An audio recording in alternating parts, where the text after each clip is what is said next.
Hello and welcome. Live from Channels Television's global headquarters in Lagos, Nigeria, you're watching Newsroom series. I'm Dominic Iwiwa, and today our focus would be on the southeastern region. But before we get into that, let's have a look at our top stories making the rounds at the moment.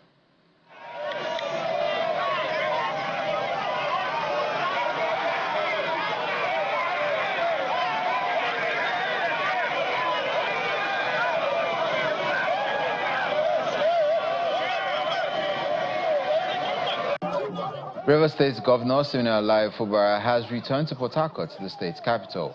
He arrived at the Port Harcourt International Airport around 12:19 p.m. on Friday, more than 24 hours after President Bola Tinubu lifted the 6-month emergency rule in the state. The governor was received by a large crowd of supporters who had gathered at the VIP wing of the airport in anticipation of his arrival.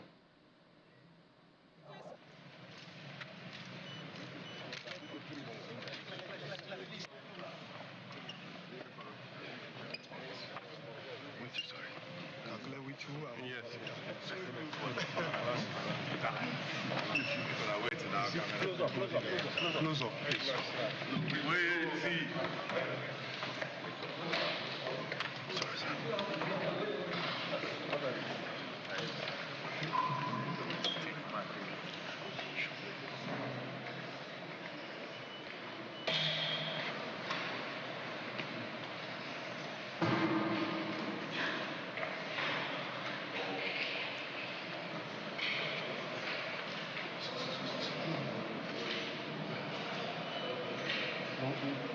The governor then proceeds to the governor's lodge alongside his wife Valerie and Deputy Governor Professor Ngozi Odu and other officials to inspect the premises.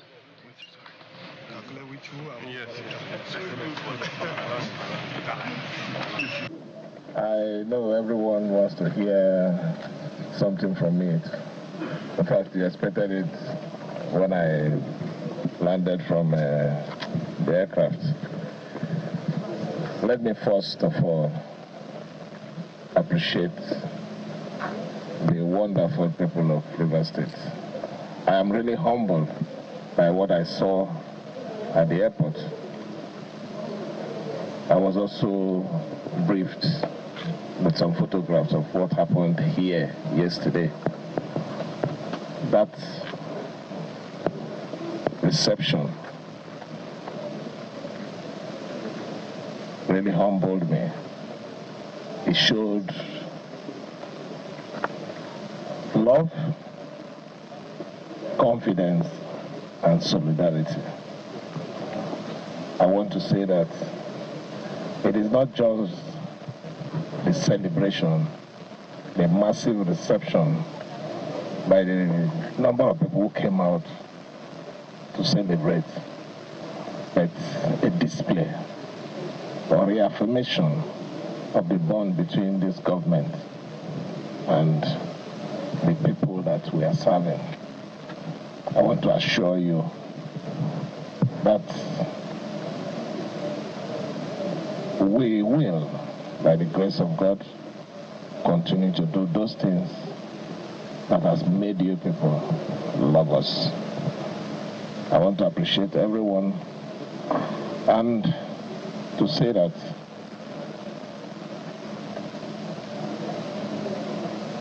we love you. We are going to address the state officially by 6 p.m. this evening, and in that state broadcast, every other person, every personality, every authority that gives support to this normalcy will be properly recognized. Thank you. The Association of Resident Doctors of the Federal Capital Territory Administration has suspended its indefinite strike. The association's president, Dr. George Ebong, disclosed this to Channels Television via phone, confirming that members are expected to resume work on Monday, September 22nd, 2025 at 8 a.m. He explained that the decision followed the intervention of the Senate Committee on Federal Capital Territory Area Councils and Ancillary Matters. However, Dr. Ebong stressed that none of the association's demands have been met adding that the Senate committee assured them of a meeting with the FCT minister soon to address the unresolved issues. Now, the Commissioner for Police of the Federal Capital Territory, Mr. Adewale Ajao, says the command is fully ready to combat all forms of crime and criminality in the nation's capital as the year winds down and ahead of the festivities. Mr. Ajao stated this during a press conference at the command.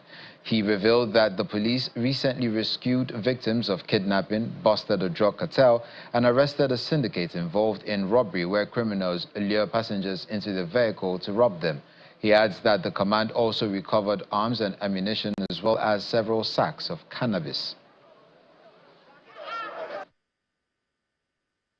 We promptly responded to the situation in an operation personally led by the Commissioner of Police in company of our Deputy Commissioner of Police Operation Commander Harris. Intelligence was gathered on this group. Unfortunately for them, they came back on 17 September, having failed in the first attempt. The hoodlum attacked and kidnapped the residents of Karu.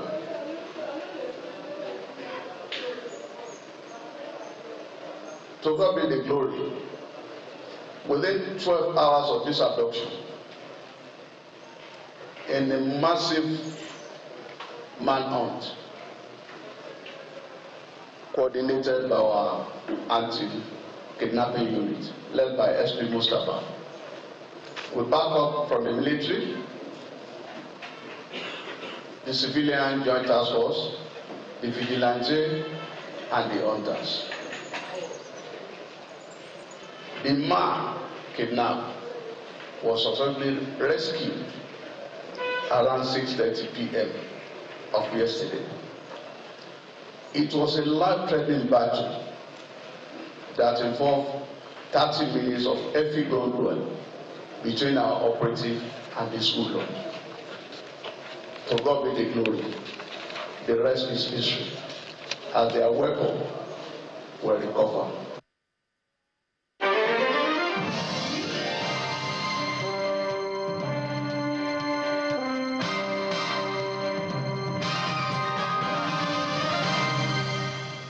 The Ebonyi State government reveals that it is steadily improving infrastructure in the education sector. The Commissioner for Education made this known at an event in Abakaliki where he stresses the administration's commitment to completing all ongoing model secondary school projects across the state.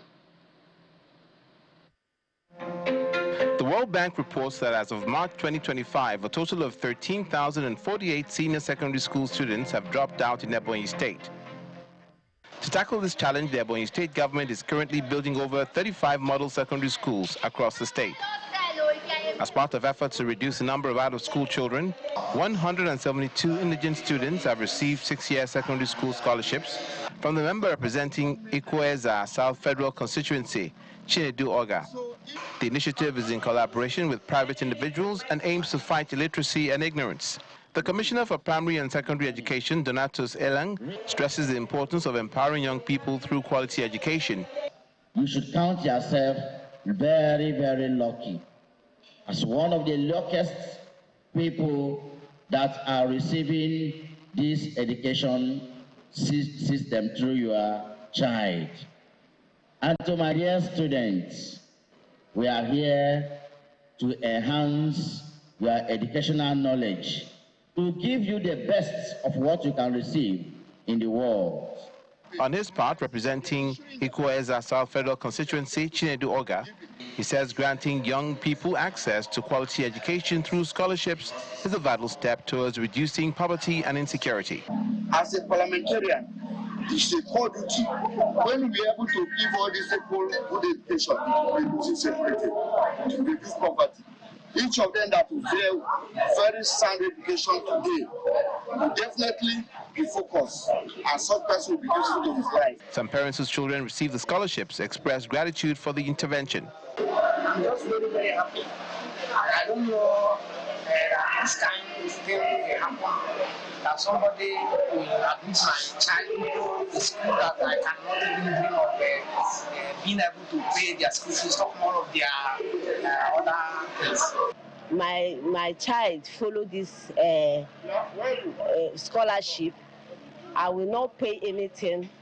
I will not pay school fees. I'm very happy.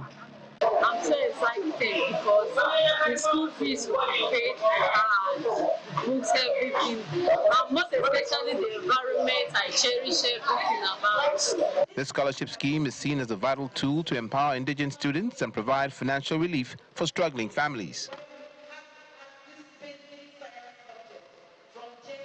Abia State's Governor, Dr. Alex Oti, explains that his administration is working with the federal government to stop the spread of small arms and light weapons in the country. He says that most crimes are linked to the use of such weapons and stresses the need to drastically reduce their circulation.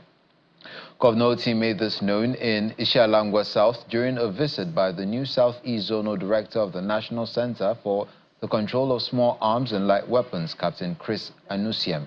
He adds that the security is central to his government's policy, noting that the fight against insecurity requires collective effort. I want to also thank the federal government for setting up the center. That your job is well defined for you, and virtually all the crimes you see around are committed by small weapons and light arms. And if we can eliminate them or at least reduce them to the barest minimum, then we cannot have this. So I want to assure you that Abia State, the government and the people will cooperate with you and work with you to ensure that you succeed in your assignment. Even if you did not come, we will still do what we have to do because security, like you quoted, is central to everything we are doing. His part, Captain Anusiem assures the governor of the agency's commitment to supporting Abia in keeping the state safe. The governor's security advisor, Navy Commander MacDonald Uba, also says the federal government established the zonal office in the southeast because of conflicts in neighboring countries. So recognizing the need for a more robust institutional framework for the control of the proliferation of small arms, the federal government constituted the agency with the mandate to coordinate and implement activities to combat the proliferation of small arms and light weapons in Nigeria. So, and the vision is to promote an illicit arms-free society. Part of our mission, and indeed a key part of our mission here, is that of advocacy, because the law that established the center gives us the power to partner with government agencies, military institutions, paramilitary institutions, and indeed other critical stakeholders, especially the civil society. Today, they have decided to come and pay you a courtesy visit and to tell you about the achievements they have made so far in the southeast, considering the number of weapons which have been recovered from bandits by the police, by the army, which they've taken possession of. Governor Chukwuma Soludo of Anambra State has commissioned the long-awaited 13-kilometer Mmiata-Anam Road and the 1.3-kilometer Nzam Road in Anambra West local government area. The project is described as a jinx-breaking milestone, ending decades of neglect and opening a new chapter in the development of the agrarian community. Speaking at the event, Governor Soludo says the road will boost economic activities by helping farmers transport their produce to markets more easily.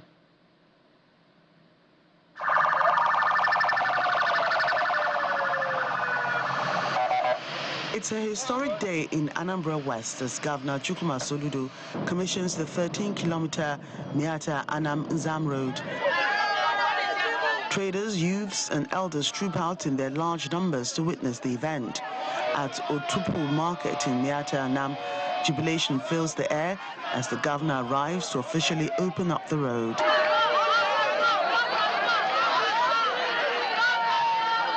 With the council area growing in population and rich in agriculture and trade, Governor Soludo highlights the importance of the project, which had been abandoned by several administrations. The people cried that they could not get to their local government headquarters, and I promised them that if I fail to build this road, any other time that I will come to this local government to ask for something, that they should stone me. It's the only place where I made such a promise with a consequence. And therefore you can understand why it is such an emotional thing for me to be able now, henceforth, after cutting this step, we are going to have that historic drive to Nzam. Promise met, promise kept. Promise met, promise kept. So to the glory of God, I opened this very strategic road that breaks a jinx, that this is the only local government from the creation of Adam that never had a third road to their headquarters. That we are making today, about 13 kilometers of road. That jinx is broken and history is being made. To the glory of God, we cut this. Driving through the new road, the governor is welcomed with cultural music in Nzam, where he also commissions the 1.3-kilometer Nzam local government secretariat road, the first road to be tarred in the history of the area.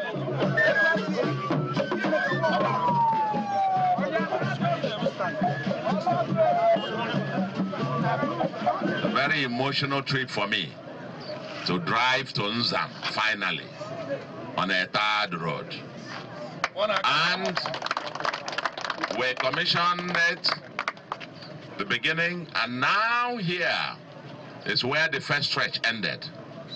But from here, at the heart of Nzam, we're now commissioning the next 1.3 kilometers that will take us from Nzam town to the local government headquarters in Nzam. God be the glory, and we commissioned this in the name of the Father, and of the Son, and of the Holy Spirit. Later, at the Anambra West Local Government Secretariat, Governor Soludo unveils a newly completed structure. Residents celebrate his visit, pouring encomiums and pledging support for his re-election. The day also witnesses defections of key figures from the area to the All Progressives Grand Alliance. As we speak right now, we want to also thank you in a special way that today we don't have any opposition in Anambra West. All our stakeholders, all our big people here in Anambra West, all now have joined Abia. We decided to start going round to make people understand. Now, politics of yesterday about politics of today. We have opened the party for people to come in. And that is why you are seeing the timbers and calibers of this local government coming in. With a sense of fulfillment, Governor Soludo says his administration is built on empathy, compassion, and love. He declares that the jinx of neglect in Anambra West has finally been broken. This is Nzam, the headquarters of Anambra West. I am at the local government headquarters. History is made. That we could drive on road in September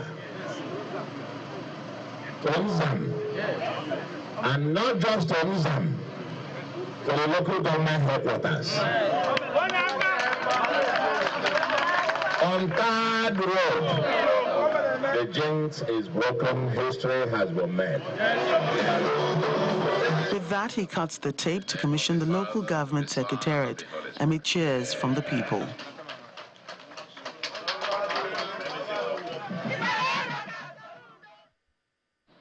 Staying in Anambra State, some staff of the Federal Polytechnic, Oko, in Anambra State are crying out over unpaid salaries since their employment in March 2023. The affected workers, both academic and non-academic, say they have been abandoned despite being illegally recruited into the institution. Speaking at a press conference in Oka, the group's coordinator, Mr. Augustine Umogbona, explains that 516 staff members have faced nearly 3 years of hardship and financial stress without pay. He says the situation has left many of them struggling to survive.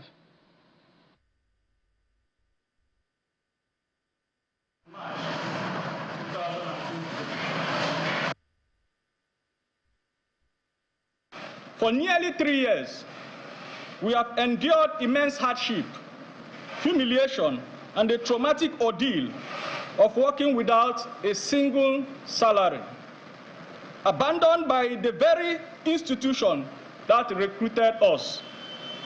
Our plight began with a legitimate recruitment process. In 2023, under the tenure of the former rector, Dr. Francisca Nwafulugo, we were issued duly signed appointment letters on the institution's letterhead. We followed every procedure. We completed our documentation in personal department, submitted our acceptance letters, duly acknowledged by our heads of departments, and underwent mandatory medical fitness tests for which each of us paid 5,500 naira. We faithfully resumed our duties. Teaching staff were assigned classes, and non-teaching staff were posted to their various departments. We worked diligently, signed monthly returns, and fulfilled our responsibilities with pride, believing we were building careers in service to our nation. The betrayal began on January 27, 2024. We awoke to rumors of a biometric capturing exercise at the undisclosed location.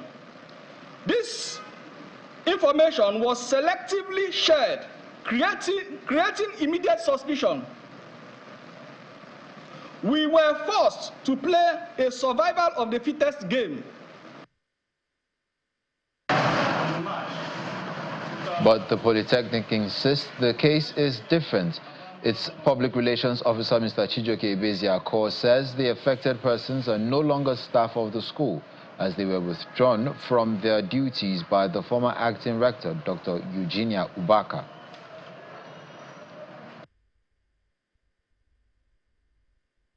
This has to do with irregular recruitment exercise that was conducted in 2023 by the administration of the former rector, engineer Dr. Francisca Nwafulugo. Recruitment process in government institutions followed due process, and with respect to that employment, approval from relevant government, federal government agencies where approval was secured for 436 persons. The budget office, the accountant general's office, the Federal Ministry of Education, the Federal Character Commission. These are different regulatory bodies, different relevant government bodies that are involved with approval. They all gave approval for 136 persons. The wife of the Abia State's governor, Mrs. Priscilla Oti, has visited a family in Umuahia who recently welcomed a set of quadruplets. She used the occasion to reaffirm the state's commitment to supporting families with mother-friendly workplace policies. Represented by the Commissioner for Women Affairs, Mrs. Ijoma Achugwa, the First Lady announced that Governor Alex Oti has approved 6 months of paid maternity leave for nursing mothers and 3 weeks of paternity leave for fathers in the state civil service. During the visit to the Federal Medical Center Umuahia, Mrs. Oti donated cash, baby items, and food supplies to the quadruplets. 3 boys and 1 girl born to Mr. and Mrs. Chibueze Ihibege. She encouraged the parents to prioritize regular checkups and immunizations for their children.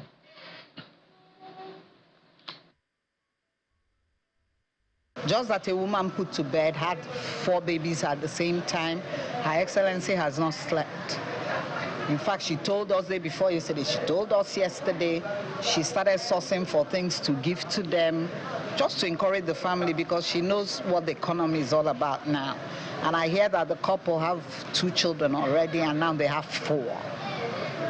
It's a good thing, it's God's gift. They have 3 boys and a girl. And then I was even begging them to give me 1. So it's a big thing in the state to record such a multiple birth. And so she sent us here today. I'm here with my senior special assistant, with my permanent secretary, Ministry of Women Affairs. And then we said, let's come here and see the babies, see the mother, encourage them. And we came here with gifts. I don't know if you saw them. Foodstuff for the household, cash donation for the household, and then baby gifts of all sorts. Clothes, baby care, diapers, everything that they will need for now. Now, we have maternity leave increase for them, and there is even paternity leave given to fathers now. So, government has endorsed it. It will start happening. I think it's 6 months. 6 months. 6 months maternity leave. And you know, paid. That's the interesting thing. The way it happens in foreign countries. I feel happy for the government to come and visit us. And I'm grateful and I appreciate them very much. For what has happened, I thank God. It's God's gift, I cannot reject it. And I'm grateful to God. For God to give it to us, I know He will make a way for us to take good care of them. Like the governor's wife said we should take good care of them. We will try our best, but we still need help from other exploited individuals to come and assist us. And that's it on Newsroom series. I'm Dominic Iwiu. Enjoy the rest of your day.